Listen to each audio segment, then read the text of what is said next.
It's the one nice thing about cannabis too. You don't gotta worry about it. Like, I mean, probably. Yeah. That's something I want to do. My goal is a 100-acre farm. That'd be so sick. And then, like grow crops that the natural living animals eat.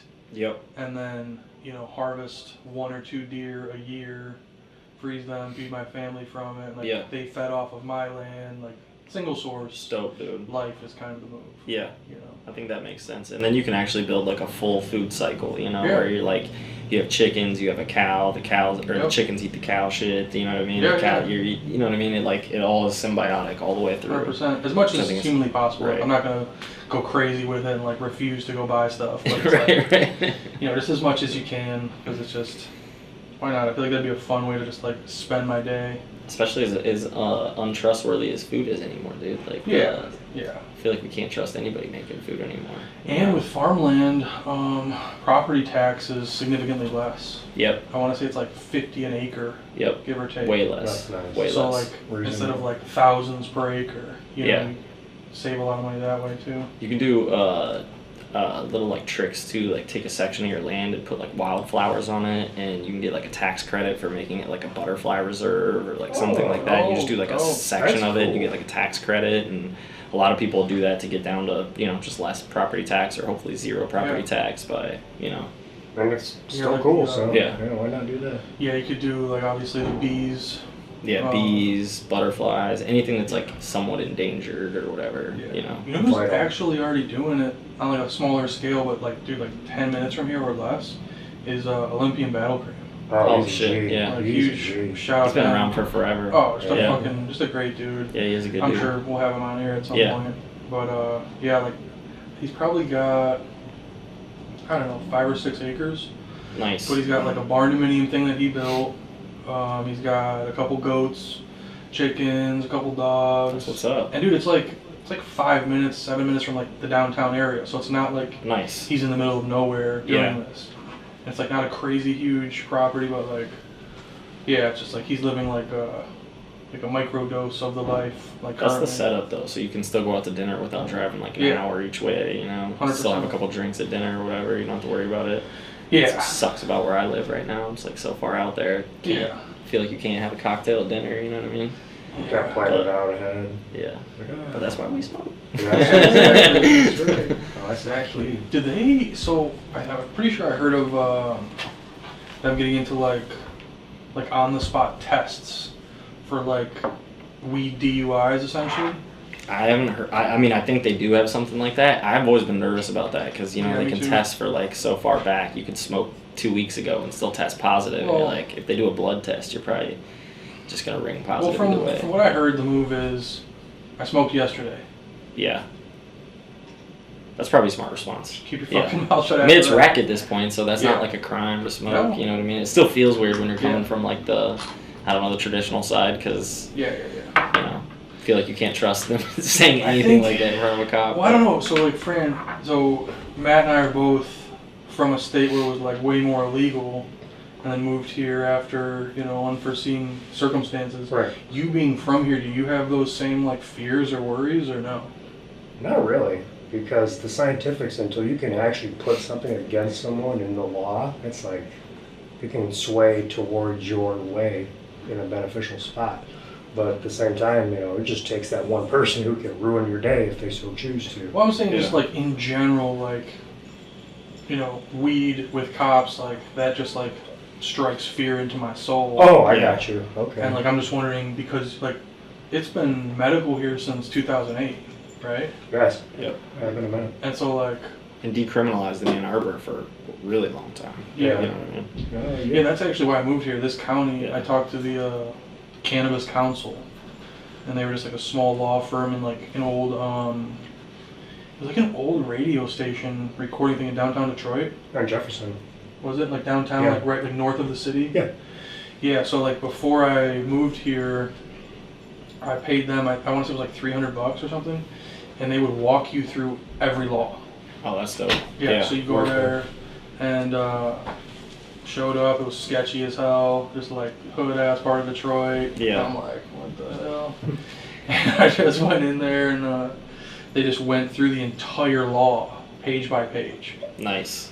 And basically what I realized, and I was already growing in Ohio and doing shit, but basically what was determined by us going through that was, well, they can just raid you and take all your shit anyway. So I'm like, well, I guess I'm staying in Ohio. Straight up. Yeah. I think that was when I first came up here, I kept wanting to, I kept thinking if I pay for a more expensive attorney, they'll be able to like make this they'll be able to like break this down in a way that I'll find comfortability in it. But no matter what, it almost was the opposite effect. It's like every attorney you talk to, they basically just tell you, this is all just a bunch of bullshit for the most part, you know what I mean? And nobody really knows what you can get away with and can't get away with. And if you want to monetize this as a business, you're still operating in the gray area or this or that. And but if they would have just came out and said that, nobody would have paid for those consultations. You know? Exactly. And like while I'm there in the waiting room, they have magazines. You know, I don't think it was High Times, but it was some sort of just weed-related magazine. Yeah. And I'm flipping through that, waiting for the guy to get his shit together. And in there's just like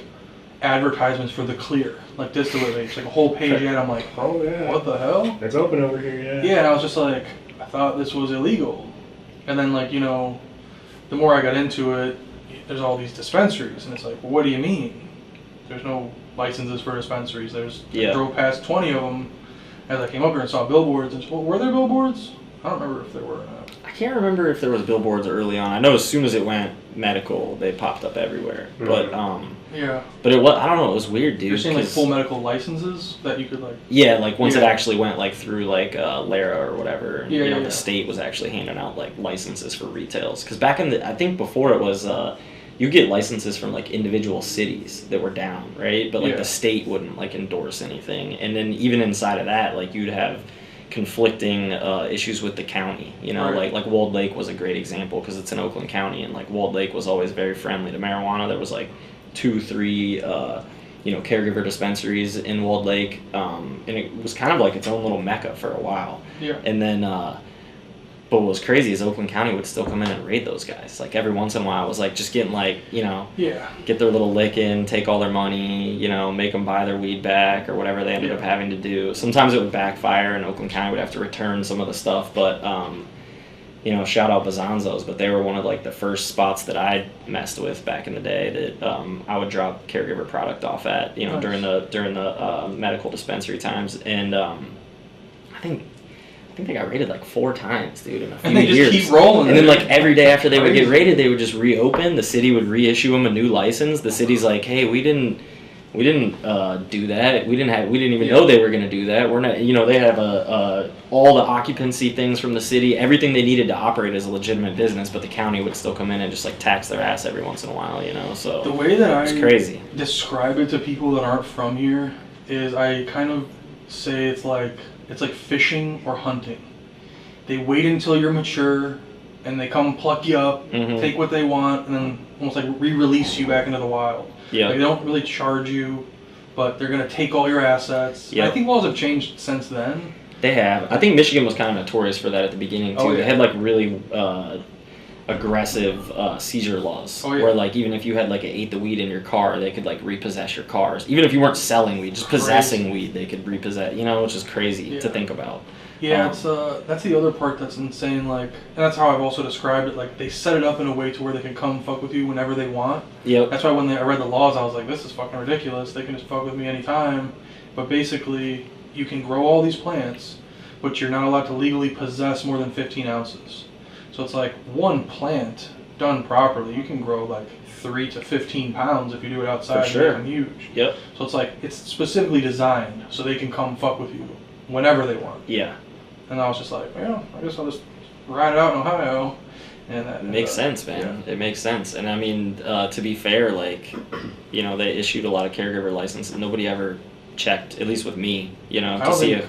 I've never heard of anybody getting checked. No, nobody ever did. And I think, so yeah, it was kind of like just assumed, I guess, that if you were within your plant counts, everything was good, you know. You had moments of vulnerability during like harvests or whatever, but, you know, it was kind of like its own little culture. Everybody developed their own system. We used to have to use like specific verbiage. Like if you went into a dispensary and you said anything about selling anything, you're like kicked out of the store. Really? You know what I mean? They were very strict about it. Like, hey, I'm sorry, dude, you said the word sale. Like, because they would have undercovers come in with like one thing wrong on an ID or whatever. They were actively doing this at the beginning, and if you accepted their card and you didn't catch that little thing, they'd come back and be like, oh, that's a reason to raid you. You're not a good standing business, or like it's not legal to do that or whatever. So it was crazy. They had to be on their P's and Q's. So it used to be like, basically, it cost me money to produce this product, so I was being reimbursed or donated money for my time and the cost that went into it, but it was not a sale of a product, even though it looked like a sale of donations. A product. So they're donating to me and I'm donating to them, you know? And that was like the legal jargon that we all had to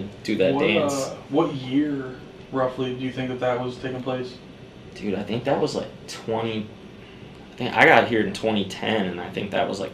By the time I like actually had the balls to walk into like a retail store, because that took a little bit of time for me to, you know, it was always like behind the scenes, underground. I didn't want anybody to know I was growing weed. I definitely didn't want to like show up at a retail location and walk in like a front door and do it. But I think the first time I did it, I like went with one of my homies or something, and he showed me the way. But up to that point, I was very nervous about it, you know. And so anyway, once I finally went in and did the whole dance, it was like you start to understand, I guess, how the whole system works, you know what I mean? It's fucking crazy. Yeah, it was crazy. It was like the Wild Wild West for a long time. And we had, I want to say at one point we had like over 100,000 caregivers, and just in Michigan. There might be more than that. Might even be like double that. I just know that's like 300,000. Conservatively, it was at least, you know, 6 figures of caregivers in this state, which is wild to think of. So you know? crazy. That's why the state, I feel like, has at the beginning it was a little slept on, but I think that's why we now produce such like quality products, and everybody's had to fight for that small market share that they can get, because it's been so competitive the whole time. You know, you got a few 100,000 people competing for the same market share, you know what I mean, which is crazy to think about. But, it is fucking crazy. And you go to other states where they didn't have a caregiver program, or there's just like a dozen players because it's a high barrier state or whatever, and that dynamic is totally different, you know. Yeah, it's lack of competition is good for no one. Yeah. Other than the very few competing. But I would say this is like, other than you know, when Colorado like first flipped, I would say this is like one of the most obviously California before that, but you know, it's like one of the most competitive areas where there's been the most amount of accessibility to actually having like a, you know, legal grow or whatever. You know what I mean? No, it's awesome, man. I tell people it's probably like the best place to be in the United States to do it. It is, just for legally sure. speaking, and, you know, cost of living and expense, overhead. That's the big thing people don't think about too. Just the cost of living is so much less here than other places. Oh yeah, so. Warehouse space is cheap. For sure. Yeah. Wow, we're gonna eat these words in like 5 years. I know. Yeah, well, you know, it is what it is, but it was like the perfect time period for Detroit too, because I feel like Detroit was like just making its resurgence, and probably the marijuana was like a big part of that, in my opinion. You know what I mean? Because everybody's going out to eat, everybody's buying stuff from stores, buying cars, buying boats, buying houses, and you see how the restaurant scene blew up in that period of time and everything else. I'd like to think marijuana played a big part in that. You know what I mean? Absolutely. People start small businesses, all that. Yeah, but it was such a good time for it to have like such a massive influence over the whole culture. You know, so it was just being. I feel like it was the biggest opportunity that year, that time period, being in Michigan. You know, early teens, like 2013, 2014, like that was the, you know. 2012 to 2020, man. Yeah. Yeah. I got here in 2017, and shit was still pretty time. Fucking good. Right. It was a good time to come in. It was perfect timing. I think the stars kind of aligned perfectly for me. Yeah. But what was the first dispensary that you worked with? It was either Bazanzo's in Walled Lake or Herbal Solutions in Ypsilanti, like right down the road. Right down the fucking street. Yeah, might even be, I think it was Herbal Solutions probably. Cool. So they were like the kings. You know, shout out Herbal Solutions, Adam and Nick, but good friends of mine too. Been friends ever since. But yeah, dude, they really, I feel like are one of like the bricks to paving this whole marijuana scene up here. You know, like they spent the most money at the Cannabis Cups.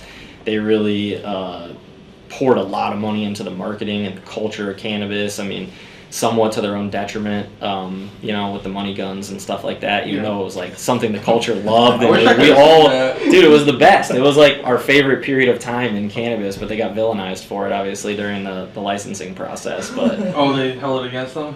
I think so, yeah. I mean, it was just, they were they were winning every category in every cannabis cup, so it was like all the spotlights were on them. You know what I mean? Which is like, it's a great place to be. It's also a scary place to be a little bit, you know, because you're kind of paving the way, and they did that for a lot of people, and I think a lot of people followed suit and was kind of like, okay, well, if they can do that, then we can do this. You know what I mean? And it just kind of like turned into more than what it was because of that, you know. And I think for a while they were one of the, you know, the most like one of the furthest south dispensaries too. So there was now where you have like these giant meccas in Monroe and in you know, New Buffalo and places like that, at least for traffic coming up from, you know, other states and places like that, which has always been a factor in this state. You know, Ypsilanti was a more accessible spot. So that's interesting. Because we're about what, like 45 minutes north of the border. Yep. But again, it was such a scarcity of cities that wanted to like take that leap and go in. You know, you had like Ypsilanti, you had Ann Arbor, you had Walled Lake, like we mentioned before, but they were always so far apart. It wasn't like every city and every county was down, you know. Right. It was kind of plays into that thing too. I think a lot of other cities, they looked at what happened in Ypsilanti and they looked at how, you know, Walled Lake handled the situation. They used that to draft their own laws. So without those places, I think it would have, you know, been slower progress too. So that's the whole reason I moved here. Was it like 8 years ago now? Is because the Cannabis Council said that Washtenaw County is like the most friendly county for cannabis, and now shrooms and DMT vapes and all things that don't need to be synthesized are now decriminalized or whatever. Which is crazy to me.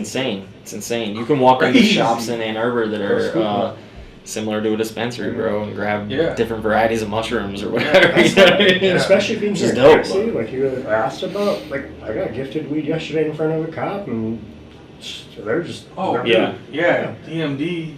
Dude gave him a fucking £quarter yesterday. Bless his soul. Bro, I've been doing this a long time. I have never seen anyone give somebody a QP. I was like, oh, wow. I was like, that dude's a G. It was in front of a fucking cop. In a fucking, like, pound bag. Super branded up pound bag. I was just like, what the fuck? It's 2025. 2025, man. You know. I think too. He's shout out DMD, but he's like a little younger than us too, so he probably didn't have that same fear factor we had growing up. You know, like I had friends get possession charges for having like a seed on the floor mat of their car. You know, growing up with like legalization, it's probably kind of like you said with Fran earlier. It's like you have a little bit more. I don't know, just a little less scared to.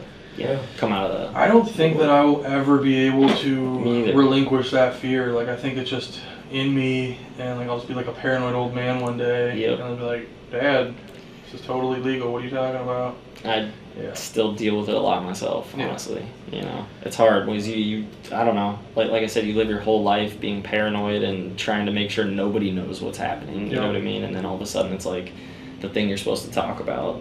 Here for you.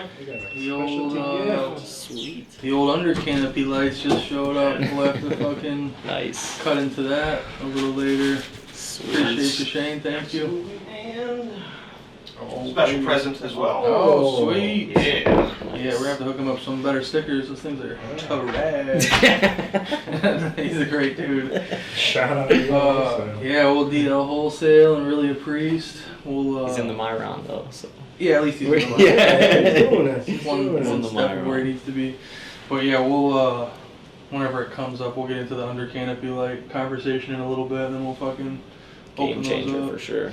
Has it been a big thing for you? I mean, I'm coming off my first round using under canopy, and it's definitely like there's some little learning curves to it, how close it is to your bottoms. You know, to me on like shorter plants, it's really made a giant difference in the under canopy on those and how much weight I'm getting. But I would say as a whole, like I don't have all the final metrics yet, but I bet it's literally probably a 25% increase across the whole grow, you know, so the ROI is like less than a round, you know, on those. It's like the old days when you build a grow, it's like get your money back on the first one. Exactly. And you know how it is as an extractor. It's like the stuff that doesn't get as much sunlight, it's, you know, a little like you can get really light colors out of it or whatever, but you're not going to yield the same as you do on the tops and stuff like that. So I think in terms of like having fully mature resin glands and making sure everything's like all the way 100, like it's a game changer. You know, everything is getting more ripe, everything more color on the bottoms. I don't think it's necessarily taking all your bottoms and turning them into A's, but you're at least getting like ripe,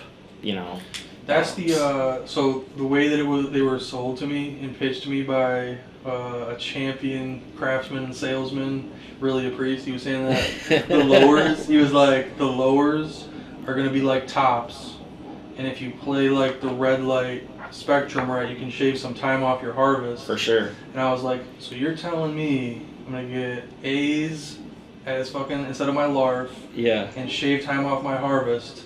So I'm pretty much a fucking dumbass if I don't buy these, right? Straight up. And he's like, yeah. Yeah. I was like, oh, all right, well, let me think about it. But yeah, I bought them for just my my perimeter trays. Yeah. So I have an 8 light room, and it's just a rectangle, 4 2-light trays. The outside trays always suffer. Yep. I always get a bunch of larvae, and they're just not that great. So I figure I'll buy these and throw them on those trays and see if we can do a little bit better or whatever. Yeah. And so I'm in today's day 4 of week 3.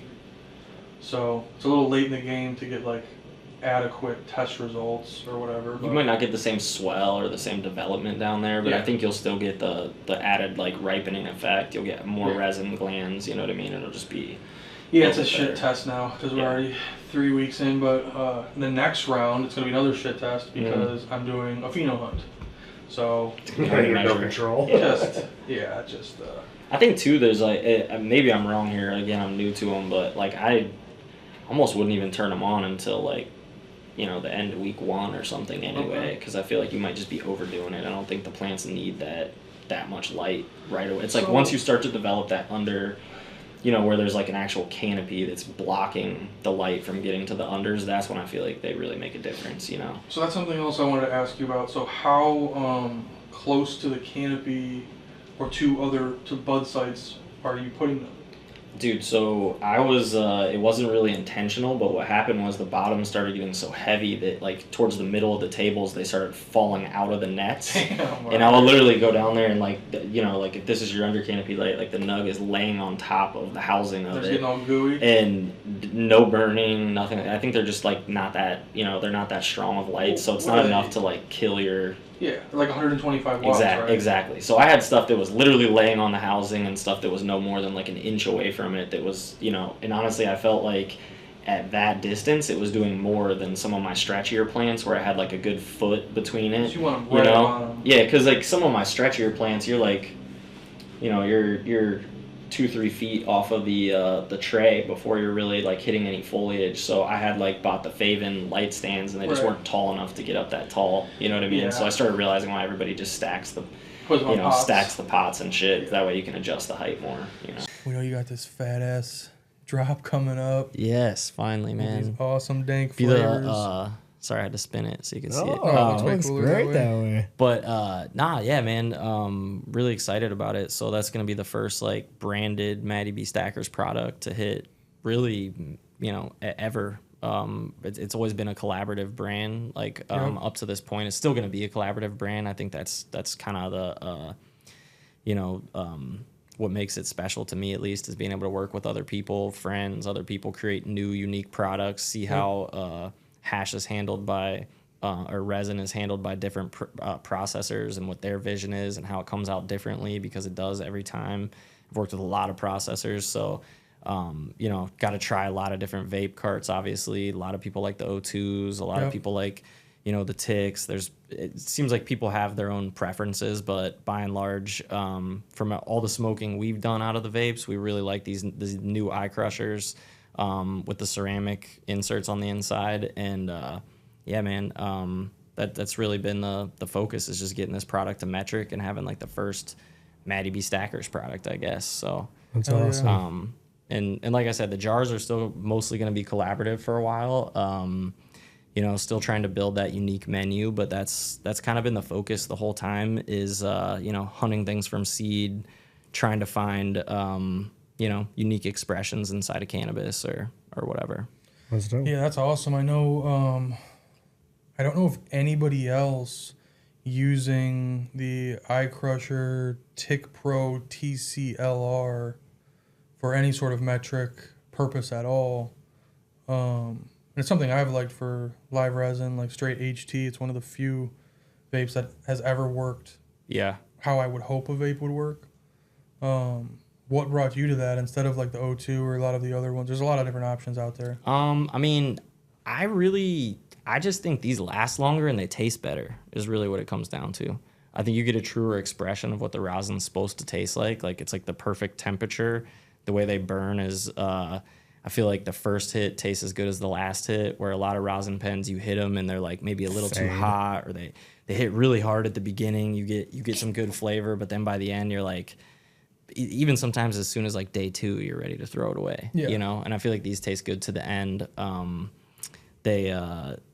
I haven't had a lot of failure issues. I know iCrusher originally, when they first started releasing some of the other ones, some people had failure rates with them. I have not seen that in my own experience.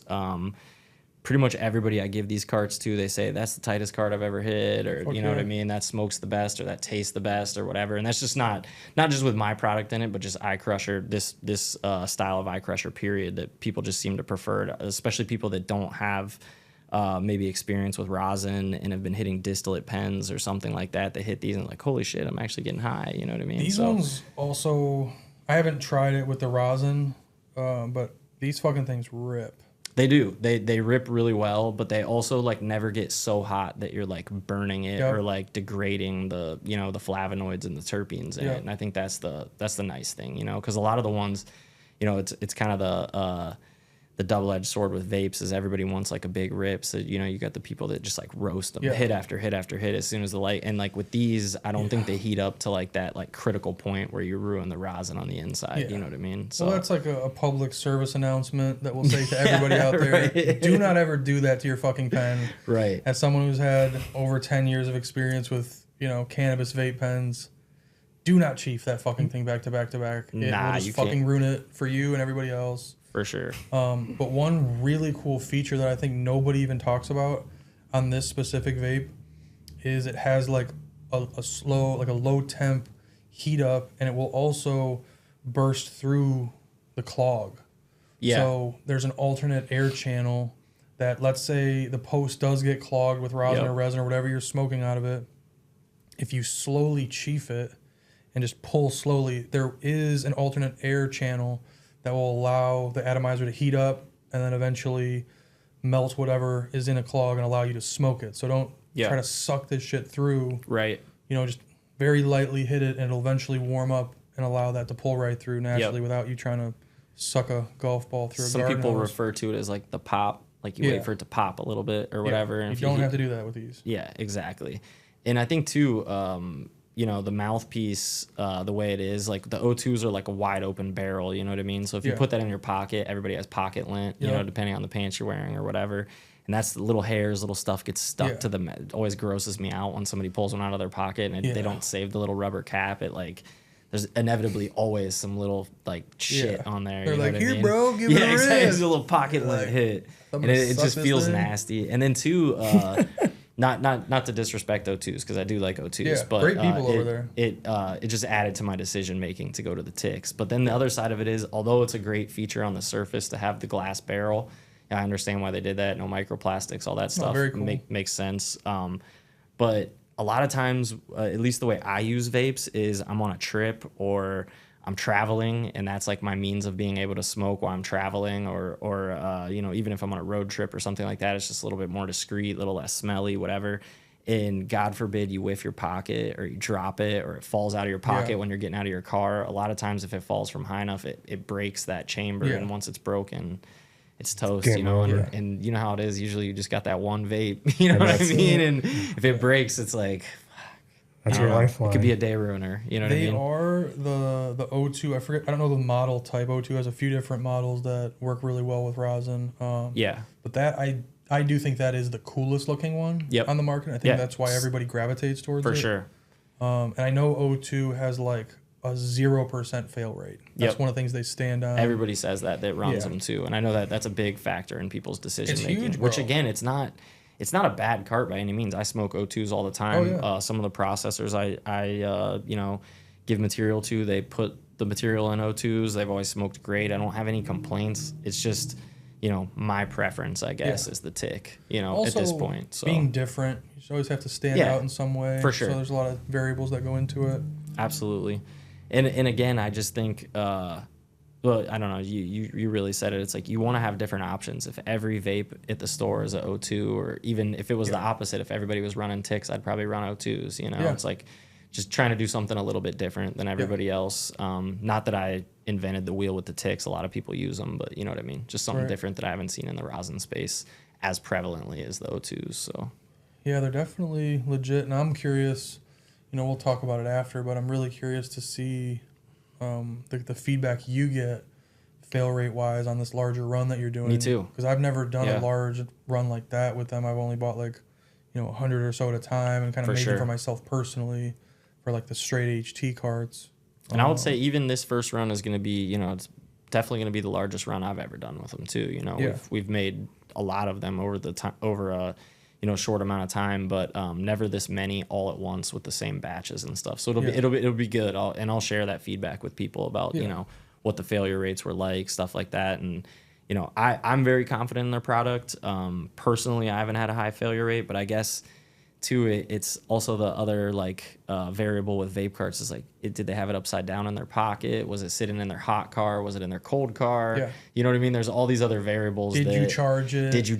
Yeah. Exactly. And even if they sit on their side for too long, sometimes they hit funny. You know what I mean? Right. So they're a great product. But there is some user error that can take place too, and sometimes the hardware kind of is the one that everybody kind of cast the blame on when it's not always the main thing is that I've heard the same things that you mentioned about in the past iCrusher having a higher fail rate than most people would like to see, but I really have never had that experience with them. Right. And I've been playing around with stuff from them for it has to be 7 years. But I've never done anything large scale, so this will be an interesting sample size to analyze. For sure. I'm excited about it though, man. Honestly, I mean, so far it's been good working with iCrusher. Yeah.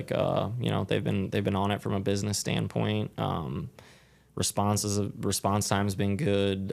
Getting back to us on any questions or any issues we have is, they've been really fast with that. Customer service has been good. So, no complaints yet. We'll see. Maybe next time we chat, I'll have something different to say. But yeah. I think it's going to go great. Yeah. I think the oil quality of the rosin is going to be phenomenal.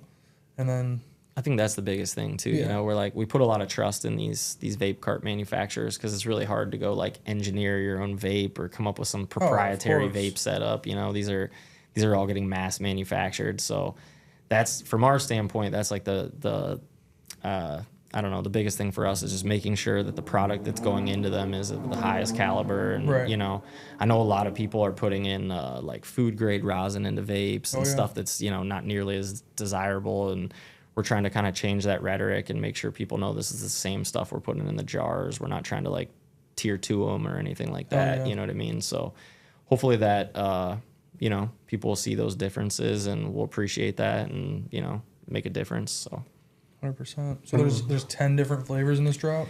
First drop, 10 flavors. So trying to come out swinging and give people an opportunity to try a bunch of new stuff. Some of these are things that they've seen in the past with other processors. Most of these are exclusive strains that we've hunted from seed, or that I've hunted from seed, I should say. So that's kind of the unique spin. A lot of people ask me that, what's different about the MattyB stuff compared to other, brands in the market. And I guess that's the biggest thing I could say. We can all use the same nutrients. We can all buy the same lights. We can all create the same environments and run the same SOPs. But unless you have a unique genetic stable, and by unique, I mean something that you are either hunting from seed or, breeding the seed yourself is probably the best case scenario, and then running those seeds, it's hard to differentiate yourself in a market because, there's strains that just have metrics that are just easy to attach yourself to, if I could just run GMO for solventless for the rest of my life, I would, because I'd make the most money and it would be a really high quality and everybody would be happy. But it wouldn't, if everybody did that, all there would be is GMO, so it's nice to be able to just find new flavor profiles and different customer experiences. And I think that's what we're trying to bring to the table, is that if you buy this pen, hopefully it's the only representation of this that's on the market, so it's unique. Yeah, you got to differentiate. It's the only way to succeed. For sure. And then, of course, execute at a high level, which you already do. We're trying, man. We're trying. You know, it's we're always learning. We're always changing stuff up. You mentioned earlier, like we talked about the under canopy lights and stuff. Different lighting recipes. We've gone from single-ended HPSs at the beginning of, or I should say I did, you know, air-cooled hoods, single-ended bulbs at the very beginning, to double-ended, to different styles of LED lights, to now under canopies, to side lighting, to red spectrum. It's like it's nonstop evolving. I think the industry's still really young. We still have a ton to learn about this plant, you know. So it's just cool to be kind of in this pioneering phase of cannabis and be trying to find those unique things and you know, make them work for whatever you're trying to do. Yeah, so. Absolutely, man. Yeah, it's one of my favorite sayings. It's you cannot learn what you think you already know. So exactly. Just constantly be evolving and learning and trying new things. It's the only way. For sure. And I think too, like I always say, I'm a customer first, you know, and I want to try new stuff. I don't want to smoke the same thing every day. I don't want to smoke the same person's weed all the time. I want to constantly try new things. So everybody wants you to tell them you're the best, or you have the best product, or it's going to be, and it's like, I don't know if anybody can truly stand on that, you know. It's round to round for everybody. There's people that operate at a high level that you can start to trust, but at the end of the day, we all want to try new stuff. We all want to experience, and that's with food, that's with wine, that's with cannabis, that's with where we travel, everything, right? So it's hard to make yourself like linear and be like, hey, I'm just gonna do this one thing and grow these certain strains that everybody else is growing in this exact same style endlessly, you know, because it's boring, and I think the customer gets bored with it quick too, you know. So that's where it's cool with 10 different flavors, you know. That's enough to try something new for probably, I don't know how fast you smoke these things, but maybe like 10 weeks or something. I don't know. It could be 10 days. Hopefully they last a while. I guess it depends on the smoker for sure. 10 days. But I can see people chiefing these in a day. I hear that from people all the time. They run through vapes in a day. They got to collect them all now. Well, they're doing what I advise to not do and just fucking rip the fuck out of them back to back to back to back, which, you know, do whatever you fucking want. At the end of the day, I think everybody's just trying to get high, and if that's what it takes, I guess that's what it takes. I guess. You know. These vapes specifically will slap the shit out of you, though, because I think so too. They have, so you can adjust the heating curve on them as a manufacturer, like whoever's filling them. You can make your own custom heating curve. Yep. Did you guys just go with the heating curve from the factory? We went with the heating curve from the factory that they gave us the option, but this is pretty much the set point at where we wanted everything at. And we trialed that a little bit on the traditional side. We may change those parameters based on the feedback we get now that it's a much larger sample size, but we're pretty confident with the temperature it's at right now. So, but it is nice to have that adjustability. I think that's one of the the big features for this style cart. What a time to be alive! Oh, it's I know, right? It's the coolest. That's so cool. So, like customers out there, I would advise not fucking with the heating curve because you guys can do this. iCrusher sells, I think it's called an Omni, and it's like a little thing that plugs in there, Bluetooth to your phone. It's a little bit of a bitch to get it connected at first, but once you get it, it's all good. But I did mess with it, and I didn't really see too much positive improvement. Right. The one from the factory rips pretty perfectly, in my opinion. That's the way we've always looked at it. So yeah, I wouldn't. I think the one from the factory is a great one to go with. Yeah, if you're trying to stretch it more though, maybe you could turn it down a little bit. Or if you're one of those people who finds yourself ripping it over and over and over again really fast, like maybe you turn it up a little bit. At least the option is there. Right. You know what I mean? Select Pheno tuned his pretty legit. I enjoyed his. Did I ever try his Tick Pro Mini TCLR with the curve? Yeah. I know we tried his curve on the Nord, and I don't know. The Nord's it's a similar idea, but different device, different vessel altogether. Is that the one you threw in the water? Yeah, we trashed that, John. You gotta try it and everything. I think we turned the curve up too high, and it just like roasted the coil, and it was just like, okay, fuck this one, get it out of here. It's part of it. Burnt the oil. Yeah. Speaking of other vapes, I actually filled some of these earlier today. These are C-Cell. Oh, sick. Oh, look at that. One leaked all out. Yeah, so that one will be one we don't fuck with. As it taints all the others around it. This is why the R&D is so important. This is why it has to be done. Did you even make it to the D part? Well, that's the way that it goes. Yeah. So these... C-Cell's been around forever, though. I think that's, they probably have the biggest market share in the vape side. They are not dominant here at all in Michigan, though. Not here, no. You're right about that. And that's where I met this dude at BizCon. I think his name was Felix. He's a sales rep in Chicago. Super nice guy, and he sent us some samples. So, I'll shred them. What I put in here is high terpene extract.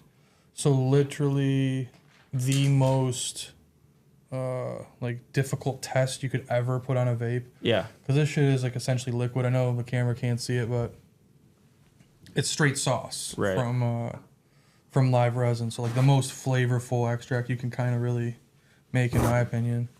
But it smells good. Yeah. But yeah, so I don't know. I'll probably try some of these during this thing. But I just want to, when I met him and I talked to C-Cell, I know that they have no presence here, and everybody either goes Eye Crusher or O2 vape here. Yep. And I was just like, why not C-Cell? They have a great name. Yeah. I kind of see them as in between O2 and Eye Crusher. So low to zero fail rates like O2, but some cooler looking disposable all-in-one devices with the battery and shit. This one looks like a little mod. They have a ton. I was gonna say they have a ton of different models and designs too, compared to a lot of the other companies. More options, I would say, for sure. You know what? In all honesty, I feel like I might have overfilled this one, so it might not be their fault that it's leaking. But again, this is the most rigorous test that you could ever do on a vape, in my opinion. I was gonna say too. I think it kind of gives credence to the fact that for every type of extract or every form there is, whether it's a live resin or a rosin or a distillate pen, there's going to be different, temperatures that you want to hit, or different styles of carts. Maybe that would work really well for a live resin, but for an HTE, the HTE is a little too thin and it makes it leak, but it wouldn't for something that was a little bit more viscous, you know what I mean, or whatever. So and I think trying to find that sweet spot. A lot of them are designed for distillate, which is should be not moving at all at room temperature. Yep, super stable. So that's why I personally like to smoke HTE, just because it's essentially smoking the perfume of weed. Yep. Just isolated terpenes and other cannabinoids. But it's just so liquidy that it fucking just breaks a lot of these other vapes. Yeah. But these, the Tick Pro Mini TCLR, that has been the pack leader for all vapes I've ever tried with HT. That's nice. Great. Yeah. So that's why I really have liked that one for a while. But yeah, they do not leak. That's one thing I really like about them. Is even if, God forbid, a box gets turned upside down or something, you do not see leakage on these things. And if that happened with, even if it's on its side, other brands, you'll start to see it leak out and stuff. And there's nothing worse if you're a customer than opening up a package or what just happened to you and you got sticky shit all over your hands in your car or wherever else, and you may or may not have a napkin and it stinks, and you know what I mean. It's I don't know, those little things to me, it's they really add up. It could make somebody's could totally form somebody's opinion before they even try it. Just it feels not nice. Yeah, as a consumer, if this was the only vape that I had, my day would now be ruined because I was all excited to tell you guys about it. Yeah, and now it's fucking leaked all over my shit. If I had it in my pocket, my whole pocket would be just full of terps and ruin it. It'd be fucking terrible. Dude. Right, you ruin your pants. Again, you smell I don't think anyone has designed any vapes to work with straight HT because it's such an obscure, rare thing. But thank God there's two others that we can fuck with because that's a sad occurrence. But again, I might have overfilled this, and also this looks like it could be a multiple gram vape. But this one... That's wild. What's a cool feature about this that I saw when I was filling it, this little thing is an open and a close. Oh, that's sweet. So it says off and on, and I looked under there and I'm like, there's some sort of electric component in here that's doing something. It's not. All it does is opens and closes the mouthpiece. That's actually sweet. That's a nice feature. Type thing. Yeah. So I don't know what any of these are called. He just sent us a bunch of them. They look cool, that's for sure. They do. Yeah, you can make some cool wraps for these. Yeah. Yeah. You really could. I like the ergonomics of that one the best. Yeah. It just is cool. But this is a nice little mini mod.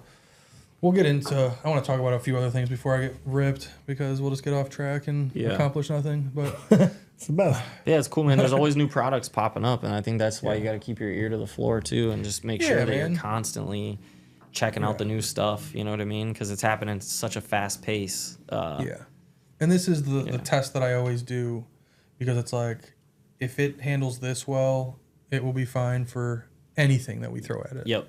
It's like what we did for the wraps. Yeah, exactly. Yeah, test it all the way through. Yeah. And like that's why I threw them all in here. Like at first I had them all upright and and then I was just like, nah, I need to go. First of all, I'm running late, and then threw them all in here, and it's like, no human being that would ever use this product is going to take as much care as I did. Exactly. And so you just have to treat it, battle test it essentially, and make sure it meets the code.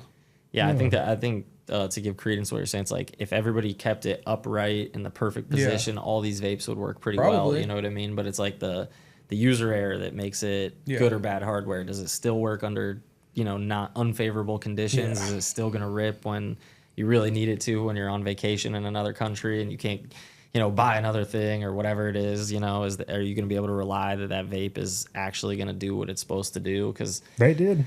That's happened to me before too. Like you're in like Mexico or some other place where you don't have the luxuries we have here with a dispensary. You just go get your re-up or whatever, and you don't have any contacts or whatever. You took a couple vapes and they both suck. One fails and the other one gets clogged or whatever, and you're like, okay, I guess I'm just not smoking for the next 4 days.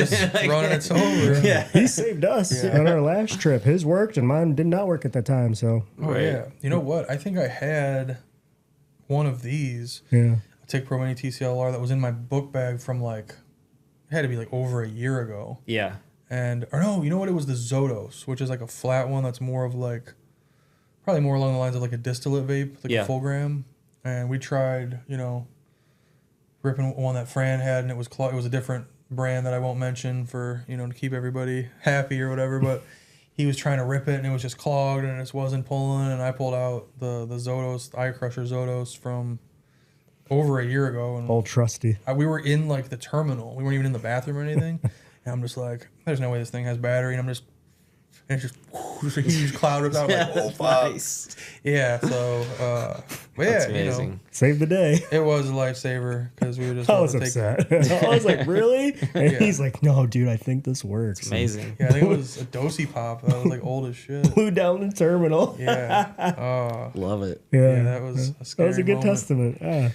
All right. What 10 flavors is this drop? I know I see All right, I was gonna say I got 6 of them in front of me. I'll try to remember all of them. Yeah, there's a lot. So some of the ones that you've probably seen before from other farmers that are just ones that we feel like are strong, cultivars that we still run. We have Bananaconda, we have Death Coast. Let me think if we have any other ones. So let me spin this really quick. I think maybe most. Pull it out of there. Maybe those are the only 2 that weren't either from seed or that we got from somebody else. Permanent Cherries is one that we got from another grower, but he pheno hunted it, so it's not really a passed around cut. We have Jello, which is a mix between the Jelly Man and the Oishi. We have Oishi just as its own cart, which was one that I hunted from seed that I really, really like.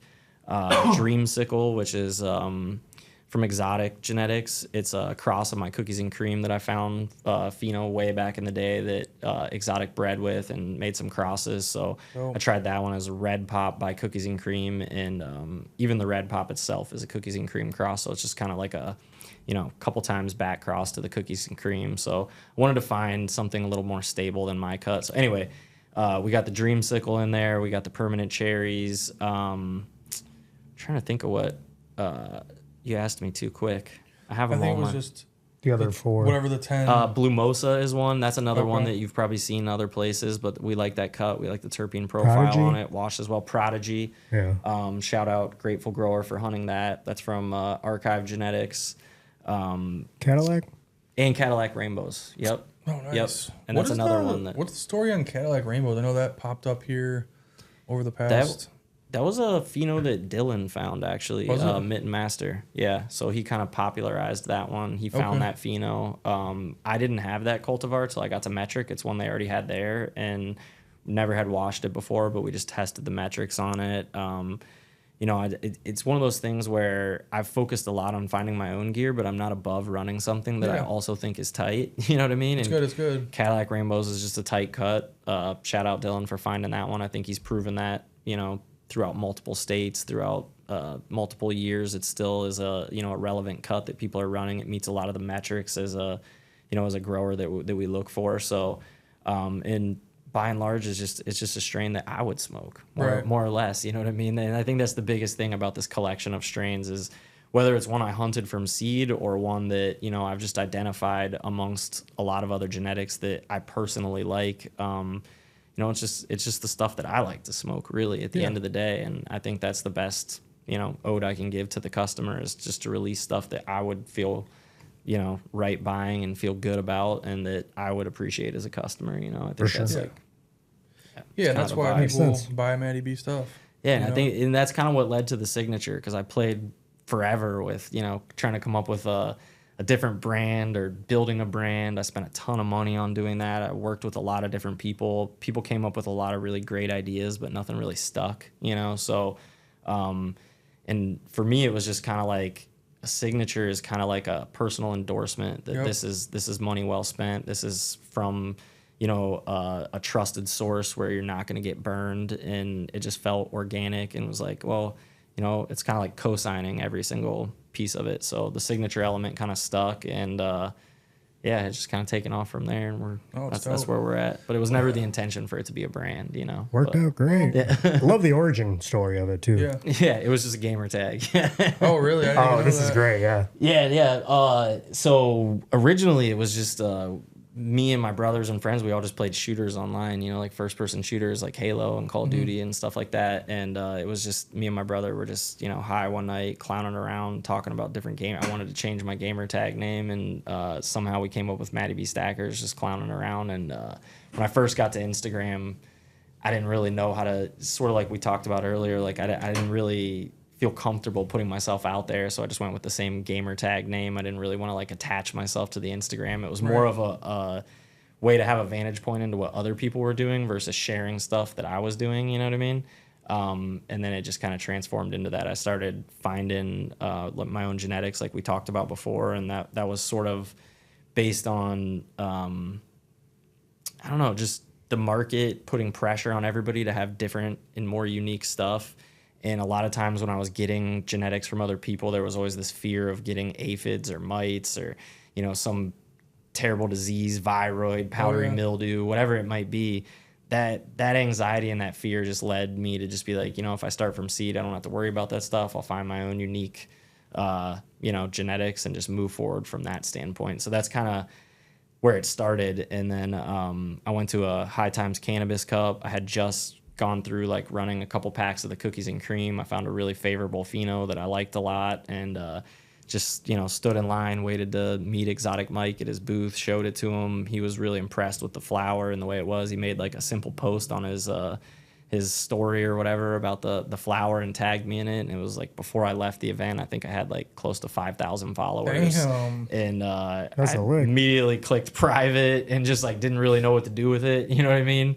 And it just kind of blossomed from there. So like I said, I've tried to pivot from it several times and come up with something different, but the MattyBStackers thing stuck, and I feel like I'm kind of married to it at this point. And again, it's kind of like the personal endorsement thing, and I just think it's a cool touch. And you know, we talked a little bit before about how it started as more of a collaborative brand with other people. That's why you know, we mentioned like working with Select Pheno and lots of other brands, Chloris Flora, Michigan Made Melts, Connoisseur Creations, Moxie, just, you know, a ton of brands, Lamb Chop, Known, Eastside Alchemy, you know what I mean? We've worked with a lot of the relevant processors, and it's really where it started. And I felt like it muddies it up. If you have too much branding on anything, it starts to get a little crazy. So it just felt like it was an easy way to attach myself to somebody else's branding, but just also say like, hey, I endorse this product. Just throw the signature on it. You know what I mean? That makes sense. Yeah. Stacking bodies. Stacking bodies, man. That's how it started. Love it. I love it. So I always just thought it was like colas stacking. It's kind of a play on that. A lot of people assume money because obviously it has the money sign in it, and like, you know, that has, I guess, some credence to where it came from, but also it really started with just how a flower stack sets and how, you know, how the flower sets, like you alluded to, and then also Fran, like, you know, stacking bodies on the game and stuff like that. Yeah. So that was a big part. That's why it was just one of those nights where we were, you know, chilling, smoking weed, playing video games for several hours, and it just kind of like came to be. I don't really know. That was meant to be, though. Legendary right there. Yeah. That's awesome, man. So you were saying the thing about the getting like 5,000 followers on Instagram in like a short period of time. Yeah. That made me think. Earlier today, I was talking to really a priest over at DL Wholesale, where I got these lights. They delivered them during the podcast, and we'll check them out here in a minute. Shout out Sean. Yeah, shout out those guys. He was talking about how we need to like cut up some reels on here and like put them on X, because he's talking about doing a they're doing a giveaway for the Faven lights. Nice. It ends in like a couple days, so we're gonna be pressed for time. So yeah, we're gonna have to see if we can cut that up for him. And but it's on X, and like, you know, I'm not a big social media guy, but you kind of have to be in today's day and age, or else nobody gives a shit about you. But yeah, that's something that I'm very curious about. So Instagram, the organic algorithm is kind of trash these days for people in the cannabis industry. Yep.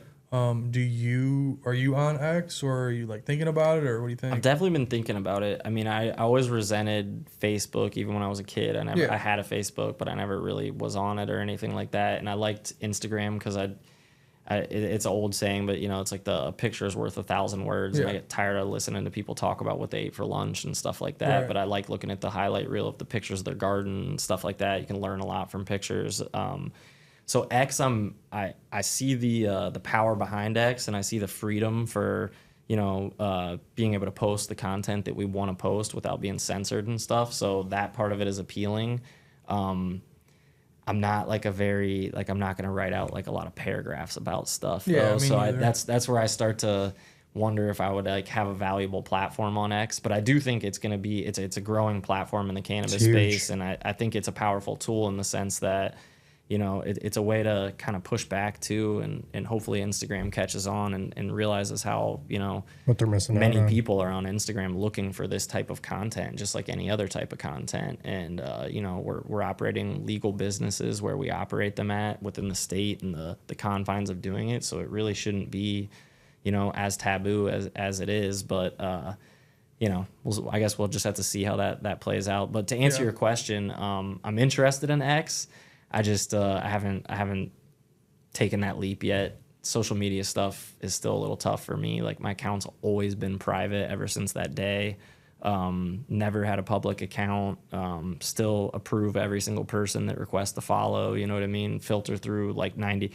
It's like maybe I approve like 1 of every 5 people that request. Damn. Just because I'm so nervous for my account to be deleted, or for somebody to you know, report me or this or that. And like you said, it's really like the medium to where we get to reach our customers anymore, and the one place we have to post our work and everything. So yeah, I've been hesitant to just like let it run free. You know what I mean? You should verify it.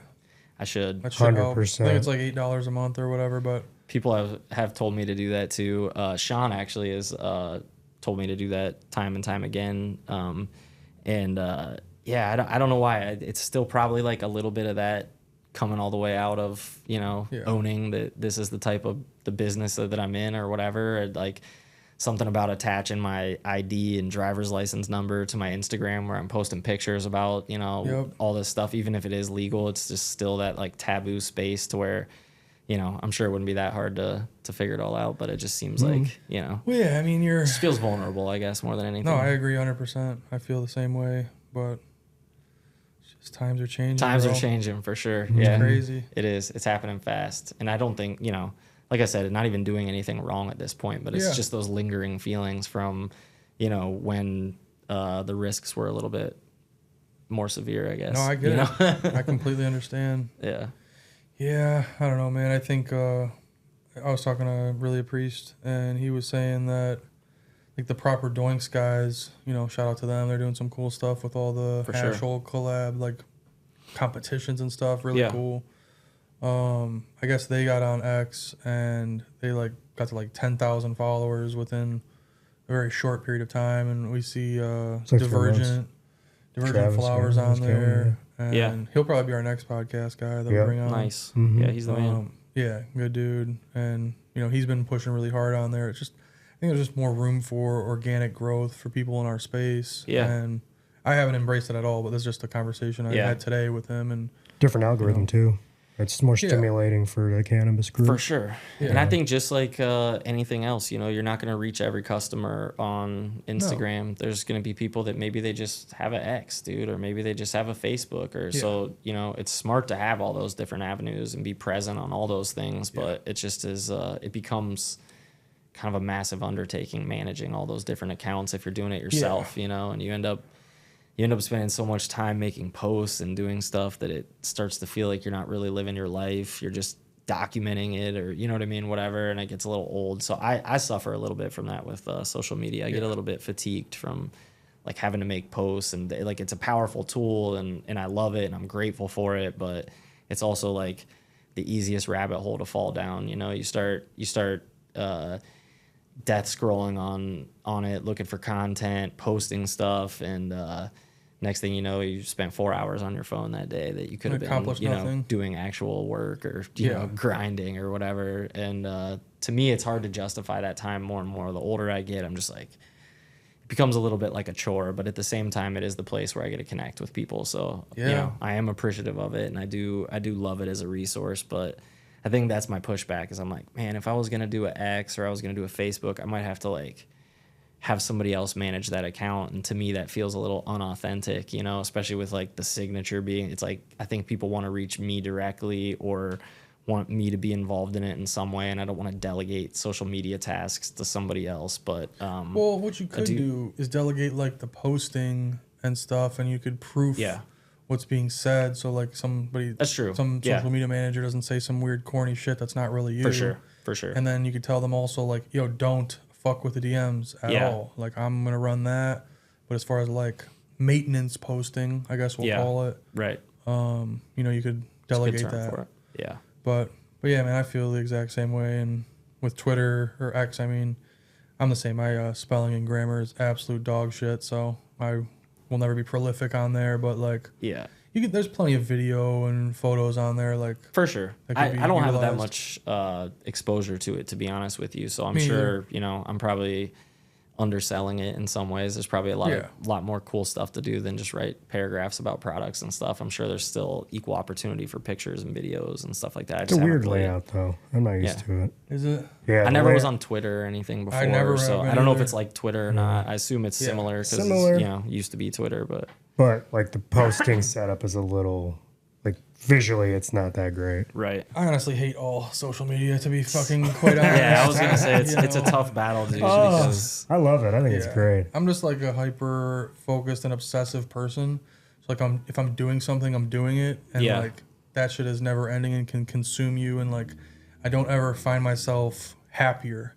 After I just sat on that shit for any period of time, really. I'm always just like, man, these people are doing more than I'm doing. Fuck these people. And then everybody's showing the highlight reel too. You know, they don't show any of the bad stuff that happens or the mistakes that are made. And you know, I think we're all guilty of that because we don't want to cast some negative light on our brand or this or that. But it does create this air of like, I don't know, just you're constantly chasing everybody else, trying to keep up. And I think that's probably like the biggest mistake you can make in this space, you know, is losing your identity and trying to chase what everybody else is doing and follow the leader. I like to call it follow the leader. It's like everybody, they see something that they think is dope online and they start following it and they lose sight of like what they were doing before that people were actually really into or whatever, you know. And I try to do that. I try to look at it from the lens of like, I want to be aware of what other people are doing, but I don't want to mimic what they're doing. You know what I mean? And it's a fine line because it is easy to be like, oh my gosh, that guy's crushing. I should start doing what he's doing. You know what I mean? And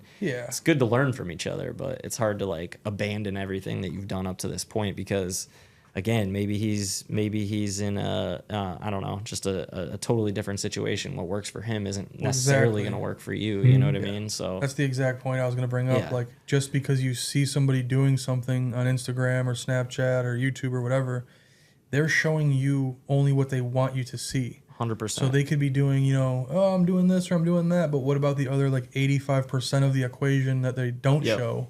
Because maybe it's just their standard operating procedure and they assume everyone else is already checking all those boxes. And it's true with everything in life. Like growing is one thing, but like every aspect of life, whether it be like exercising, working on cars, building home, whatever it is, you're never going to see the entire story. So just better to do what works for you. Plus, I think it's been like bastardized in a way, right? Because now it's not just us showing what we're doing or trying to connect with each other. We're all trying to sell each other something, right? All sponsorships and bullshit. Yeah, it's all sponsorships and bullshit. So now it's like, and I try my hardest not to take advantage of those opportunities, although they're extremely appealing in a lot of ways, because it just becomes very unauthentic. It's like if I'm making posts to curate, to try to sell a product to somebody or do something, if I believe in it, it's one thing. If it organically comes up in my feed and I'm, you know, like I do it with HEPA filters because I think HEPA filters is a slept on thing in facilities. And I do resell HEPA filters, full disclosure, but I don't push them. But I see them in my grow, and when I see content and I want to talk about HEPA filters because I do think they're an added value, I will post about it. But I will never chase somebody or try to sell them or try to tell them I'm doing something that I'm not doing or whatever. And I think there is some of that going on. There's a shitload of that going on. You know what I mean? Where people are saying, oh, I'm running this recipe or I'm doing this because that's what they're kind of being told to say or whatever. And they might not necessarily be doing that, but they're showing it that way. You know what I mean? And that's just one example. There's a lot of other ways people are doing it. You know what I mean? And again, I'm not above hustling or seeing people do that. I think it just adds to the layer of like, you don't really know when you're imitating somebody if that's the real sauce or if that's, you know, and that's it almost never is, bro. And that was the difference between like when I first started growing weed and we were on the forums versus, you know, being on social media. Like I used to be on this forum called couchlock.com, which if anybody was on that one, it's an OG forum, invite only. You had to have somebody vouch for you to get on, you know what I mean? And there was a lot of heavyweights that are still in the industry that were members of that community, but back then, everything was so underground. I mean, we wouldn't even log on to that, you know, at home because we were worried about the cops, you know, tracing our IP addresses. So we go to the public library and log on or whatever and communicate with people that way. You know what I mean? And back then, it was like we were all sharing secrets with each other and we were giving people the real sauce, you know, like unadulterated, like we want you to be successful as we are, because we weren't really competing against each other. There was no competition in it. You know, you're talking to people from another state that are underground growers. Nobody has, you know, a big grow back in that day. It was 8 lights, 10 lights. You know what I mean? Now you're competing with people who are, you know, they're probably going to take the information you share with them and then they're going to directly compete with you and they're going to scale it to kingdom come. You know what I mean? So people are more guarded with the real information. And again, they're just trying to curate it towards, well, if people are going to do that either way, how do I make $1 off of them doing that? You know, which has... It's just changed the way that we all connect on Instagram, and you know what I mean. And and I think in that sense, it's made it like more of a chore than it used to be. You know, like I guess it's the best way I could put it. The whole thing's fucking disappointing. To be honest. Just sad as hell. To be totally real, it is. It's but that's tough. how everything else in our culture is. Like cannabis was one of those like undiscovered things that we all got to have fun with, and it shaped us as human beings, you know, from young men into the adults that we are now, like this little secretive hidden club that we're all a part of. And like, it's not really that anymore, which it still is to an extent in some ways, but every day that goes by, it's just being, you know, pillaged and taken advantage of more and more by people who don't give a fuck about the culture. Agreed. And just it is what it is, and you can either get with it or fucking die from it. And so just gotta hop on, hold on tight, and go along for the ride. It's true. I think that was that exact thought process was like what held me back from getting into metric and into scaling stuff, because it almost felt like, you know, not it's not, but it felt like at the time sort of like selling your soul or something, you know, to the bigger picture. But I think you start to realize that, and I've heard this through other people in different industries, but it's like when that starts to happen, that pivotal point in your industry where it's like you could either walk away from it or you can try to embrace it and maybe invoke change, you know, and show people the right way to do it, show them that it's possible to have ethics in this business. It's possible to do business on a handshake and keep your word and pay your bills. And, you know, it's possible to choose more expensive, you know, inputs or cultivate in a way that is for the quality of the product and not necessarily for the padding of your pockets. You know, it's also possible to do all that and still make money, you know? Right. And I think people, you know, anytime industries open up, especially in new industry, you see it with every other thing in this world. That's why there's, you know, $5 bottles of wine and $5,000 bottles of wine. You know what I mean? I think the same thing's true in cannabis. So as long as you're doing it the way that you're doing it, I think that's the only way that that philosophy really works out at scale is by either pheno hunting or breeding your own genetics. Pheno hunting them, having something that's truly special, because if you're doing all those things with the expensive inputs and all these other add-ons with just like glue and GMO, nobody's going to give a fuck, because all the dispensaries are going to go, well, I can get glue. Like, dude, I'm hearing metric prices for flower right now, $300 and $400 a pound. I'm sure you could get them even cheaper. I remember at the end of the outdoor season last year, there was outdoor farms that were trying to pre-sell people pounds. If you paid today, you know, so they could cash flow the harvest team or whatever, it was like $100 to $150 units out there, you know, which is really like, even at an outdoor level, you're approaching like what it costs to produce that pound, you know, but maybe even going lower than what it costs to produce that. That's pound. Here or out west? You're hearing that? That was here in Michigan. Outdoor flower? Is there actually like outdoor sellable flower? I guess it depends on who you ask. Who you ask and what you think is sellable, but yeah, I mean, there is for sure. That's because no matter how educated people become, there's still the other factor of like it is price driven for a lot of people, you know what I mean? And it's easy to point the finger and be like, oh, they're buying the shitty shit, but sometimes it's just price restrictive. That's one thing I've realized in metric is like everybody has a different income level, comes from a different background, whatever, and you know, like maybe the $10 ounces work for some people really well and it suits their needs. They get the effects they want, whatever, and it's a good thing. Others of us probably wouldn't smoke that if there was nothing else to smoke out there. We just quit, you know what I mean? And it's just, I don't know. I think that's just a difference in the customer, who they are, you know, what they're able to afford, that type of thing. That's something I heard you talk about before we started all this was it $13 ounces of shake or something? Yeah, people buy it. That's like one of the fastest moving UPCs because people, you think about it, and sometimes it comes from like I've heard people say they buy that because they make their own edibles so that they can trust the dosing because they've got, you know, you buy gummies and maybe one of them's hot, and if you're really and by hot I mean like a little bit, you know, has a little bit more THC than the other ones or whatever. And if you're really sensitive, like to me or you that smoke every day, that probably wouldn't make a difference. But to somebody who doesn't have the same exposure to marijuana and they're expecting a certain effect, even just a difference of like 5 to 10 milligrams could totally change their experience. You know what I mean? Yeah, I can see that. So they're sensitive to the dosing, or you know, they for whatever reason, maybe they smoke blunts, maybe they smoke joints, and they're like, fuck it, I'm going to grind this shit up anyway, you know what I mean? But I think that's what sucks about the industry too is you never really know, right? Like, is somebody just taking trim and grinding it up and calling it a shake ounce? Is it really shake? Like, off of a pound, or is it just trim? It's all fucking trim, dude. You know what I mean? And 9 out of 10 times it's trim, and then that does feel like a ripoff. You know, if you're buying like shake from a pound and there's actually like a THC content to it and there's some fragments and nugs and stuff like that, I don't think it's the end of the world. But yeah, dude, I think the buying the trim thing is people love the fucking trim. They love it. Dude, Mitch from Archive was telling me that, and this is like from like 6-8 months ago. Yeah, he was saying that they don't even make BHO anymore because people will just buy the fucking trim. Mm-hmm. And he said they were selling it for I think $50 an ounce. And like I said, this is like 6-8 months ago.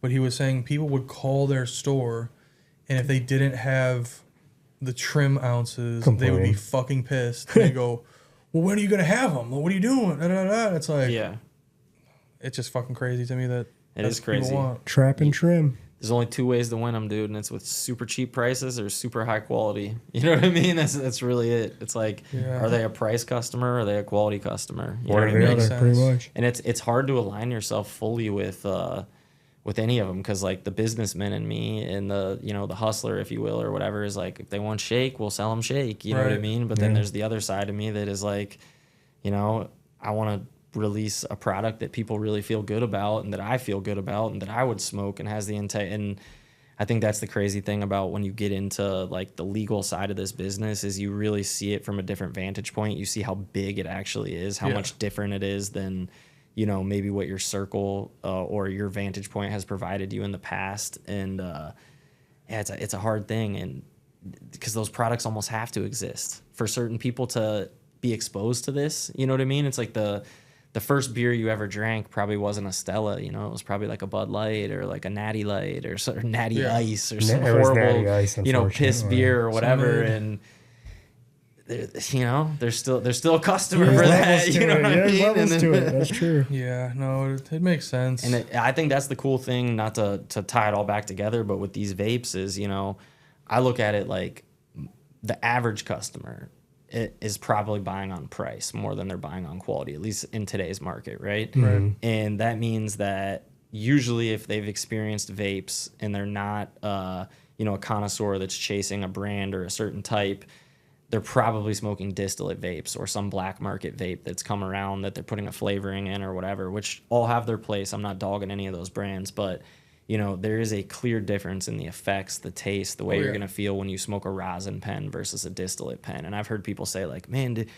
vapes even get you high? Do you even, you know what I mean? And you can't really trust. I'm not saying they don't, but that high could be very short lived. You could get like an all head rush high from a distillate pen that lasts 5-10 minutes. And then, you know, almost like fiendishly, you're like, oh man, I gotta smoke again to get that effect to come back. But if you smoke a rosin pen, I feel like the effects last longer. You still get that entourage effect that you get with solventless, because there is still a slight amount of fats and lipids and stuff in there, and it all kind of works together, you know, with the terps and everything else to provide a more, I don't know, I always call it like a full spectrum high. Well, that's exactly what it is. Yeah, it's like instead of just getting that head buzz or whatever, you still get like the body effects. You get the whole high, you know, that is really what I'm looking for as a customer. Like if I smoke a distillate pen, it just doesn't do it for me. You know, they taste good. Man. Don't get me wrong. Some of them taste really fucking good. Yeah. Some of them smell really good. You're like next to somebody who's roasting a distillate pen, you're like, what the fuck is that? You know, but effects-wise, they leave a lot to be desired, I think.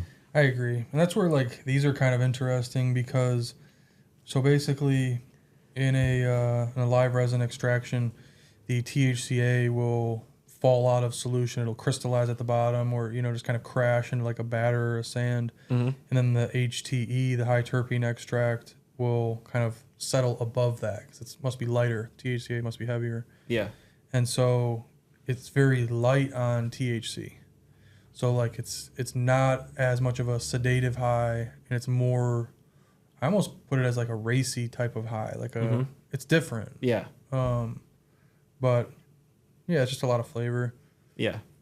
I agree though. It makes a difference too, man. What it captures and how. It's all different, and that's why there's people who, and me and you have talked about this a lot privately. You know, people who want to they always want to put like ultimatums with a maybe ultimatum's not the right way to put it, but they want to say like.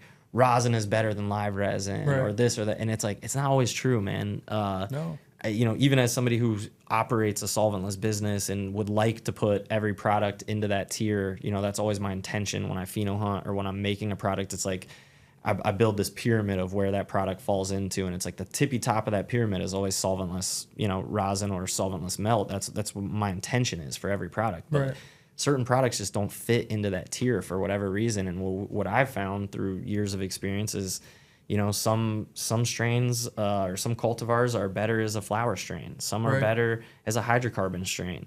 Sometimes if I run this strain as hydrocarbon and I run it as rosin, I get different smells and terps out of the hydrocarbon than I do out of the rosin or whatever. And sometimes that's more desirable or less desirable, depending on what it is. So it's really figuring out like where do these things fit, because not every cultivar is like as versatile as saying like, hey, we could do whatever we want with this cultivar. Sometimes that's not the case. Sometimes you have something that will run a 5% return to hydrocarbon and produce an amazing oil. You try to wash it and it washes less than 1% or something, you know, and you're like, fuck. You know? Like, nothing sucks more than that. You know what I mean? But yeah, it just and then sometimes you run something for solventless that's not really that interesting, and then you know maybe you go to that second tier, and I don't mean that in a negative way because I know you do a lot of hydrocarbon. I'd just say as like if you're following that pyramid, you go to that next tier of okay, here's another product type that I could potentially put this into. You try it for hydrocarbon, and you're like,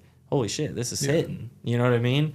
It captures more of the terpenes or whatever, and you know I think that's That's what's so cool about the plant and so cool about collaborating with different people and trying different techniques and just never getting too linear in this space to where you're married to one set thing, you know? Because I think that's the heart of it. There's all these ebbs and flows in this industry. And at one point, you know, live resin was king. At one point, THCA was king. You remember the fraction extraction several years ago where they'd have the... Gucci, what do you got?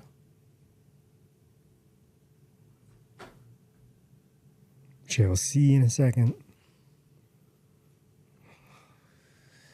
Yeah, that was, what, like 17, 18, 19? Yeah, I remember... Yeah. Well, talk about one thing, but I remember that shit selling for $100 a gram when it first came out, you know? Me too. THCA separated from the high terpene shit and nug abduction or something like that. Oh, nug abduction extracts? Yeah, I think he was the first person I saw actually do it. I don't think he was the first person to do it, but he was the first person that brought it to market that had like a sellable product at a dispensary or whatever. Yeah. And I think he released it like right before 420 one year, and it all sold out, and everybody was chasing it, and it was crazy. And it's like, you know what year it was?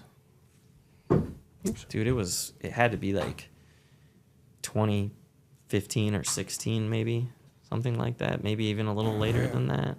2017. Maybe I had never seen dry diamonds before. Like just maybe it was white. later than that. Yeah. 2017, we brought dry diamonds to Capital Dank, and they did not know what the fuck they were. Right. And I told them, I'm like, yo, we made them for Dankums Hunter. Nice. Out of fucking trim. Nice. Which was like unheard of at the time. Right. But my former partner was a chemical engineer, and he just, like, it was easy for him. Yep. And I gave them to them because Dankums Hunter was like, what am I supposed to do with this? I'm like, I don't know, sell it to the dispensary. And he brought it to House of Dank, and they wouldn't give him anything. They would give him, like, they tried to, like, lowball the shit out of him for it. Yeah. And I was like, dude, just give it to me. I'll fucking get it together.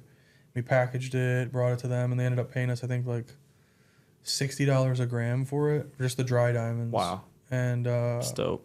Yeah, and I told them, I'm like, bro, you need to sell these for like $140 a gram.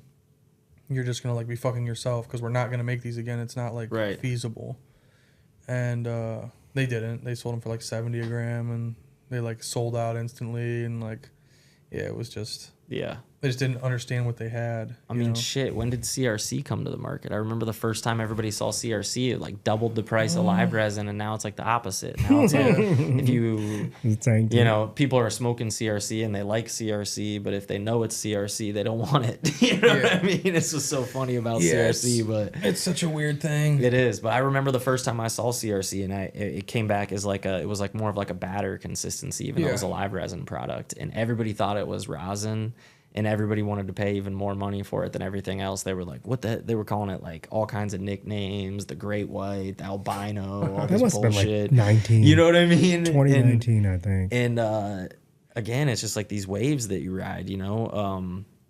One of the first processors that I was like really collaborating with heavily was Moxie. They had a stronghold in the Detroit market. They were like, I remember them. You know, they were the top of the food chain in terms of live resin products or just resin products in general at that point. You know, Big Gas. Nobody could keep that stuff on the market. Yeah, Big Gas now, exactly same crew. I think they failed in Metric. I'm not. I saw that they went out of business recently. Yeah. I think it was Moxie was originally a California thing, and that group was licensing it, so maybe they just stopped doing the license and changed it. Big Gas. Oh, Big Gas. Oh, yeah. Which is the reincarnation of Moxie. Right. Yeah, I saw somewhere that they're like no longer it could be in business. It could or whatever. be. Yeah. I don't know for sure though. But you process with them? I've lost touch with some of those guys over the years. I'm still talking with Josh a little bit. Yeah, that's the dude I know over He's there. still, you know, is doing the Fifth Age and stuff like that. So maybe just pivoted to that. Yeah, it could be. You know, again, it's like it's hard to. We all have partners and relationships that end at certain points, and sometimes it makes more sense to just change lanes or do something different. But I hadn't heard that. Last time I checked, they were still around. But long story short, like, dude, I remember. That's still probably the best money I ever made processing anything was live resin through Moxie. You know what I mean? And they had great distribution. Their distribution network was insane. They were in every store. Honestly, the products were always really stable, really good live resin products, you know? But I guess I'm just saying that to say that, you know, in that market, people were wholesaling, you know, shatter for $40 a gram and shit. Wholesaling it at 40? Yeah, wholesaling it at 40. You know what I mean? And you look at that today, and it's like, you know, I see people wholesaling live resin and metric for sub $2 a gram and shit. You know what I mean? Yeah, it's crazy. It's insane the shifts it takes. So I think it just, again, it's like, I'm sure we're all stuck on rosin right now, and in 5 years somebody will have some new tech or some new way to do this that we'll all be blown away by. That'll be the new thing, you know. Maybe not. Hopefully, I mean, I kind of look at solventless as it's kind of hard to reinvent this at this point. Yeah, you know what I mean? But bro, I used to think when I had the Game Boy SP, I was like, holy fuck, how could it get any better than this? Yeah. And then the DS came out, and I was like, oh my god, two fucking screens. Yeah, so it's straight like, up. Whenever you think you got it, just know that you don't. Anytime you go back and play an old gaming system that you like, I remember sitting around and be like, dude, these graphics are so real. Yeah, like, exactly. And then you go back and you're like, what the? Bro, look at LeBron back in just like, in his like video games. Minecraft. You know what I mean? Like, oh, that's LeBron. And now you look at it, it's like, wow, I can see the sweat coming off his head. Yeah, you can see the pores on his face and shit 360 now. dunk. So It's fucking nuts. you know, that's the exciting thing about this industry too, though, is it's changing at such a fast pace that, you know, there's, I don't know, there's so much more inventing that still needs to be done. There's still so much growth that can still happen. I feel like we're still kind of like at the birthplace of this industry, which is, it's unique, man. It's hard to find another industry where there hasn't been somebody, you know, refining it for 100 or 200 years at a legal level that has already come up with the, you know, perfect way to run that business with the perfect efficiencies and all the other stuff. Like, we're all still learning about cannabis, you know, so there's still plenty of room for people to get into this space. There's still, I think that's the other thing is like, I wouldn't advise it. Not in this state right now. Yeah, not in this state right now. Please don't do that. Unless you enjoy abuse, then by all means. Growing weed sucks. Do not do it. This is a terrible business. Yeah. No, but and right now, you know, it is a tough business in Michigan. It's changed. Dude, fucking roof. $300-$400 indoor pounds. Try. Try to come out here and do this shit. 4 years ago, we were all laughing at, you know, other states that were dealing with these market pinch points. Like, I remember when Oregon was like burning their surplus weed because they had grown too much and the prices were hitting rock bottom. And we've all heard the, you know, the crazy tickets and the shit that people in Oklahoma have gone through and California and everything. So I think it's like part of this shifting into a fully legal market and kind of letting the cream rise to the top and seeing who falls off and who can sustain through all this stuff and who had the foresight to build smart systems and who can pivot and who actually has their ear to the ground and can change products, you know, because I think that's where a lot of these companies are going to fail. It's like what works today is not going to work tomorrow. And if you get too stuck in developing those SOPs or too married to one idea or one product type, it's got smoked. Really already got one nail in your coffin. You know what I mean? You got to be able to pivot, you know? Well, it's also, you know, what you're doing is like differentiating, making yourself unique, and you're very adaptable. Like, you wouldn't have been able to survive doing anything this far in your life without being able to pivot and adapt whenever it's needed. You know? So it's like a lot of these big guys that are just there for the money, they don't understand any part of that. They understand business maybe, or who knows what they bring to the table really, but like, if you're not always innovating and trying new things and, like, you know, back to the under canopy lights, like just one new thing to increase efficiency and, you know, just have a leg up. But if you're just focused on shit that doesn't mean anything, you know, you miss out on a new flavor that makes you special and just having a unique offering to the market. And I think too, like you mentioned when that box came in, I'm sure we'll get into that in a little bit. Like you chose Faven lighting or Favin or however you say it, you know. I call it Faven. I call it Faven too, but I don't know.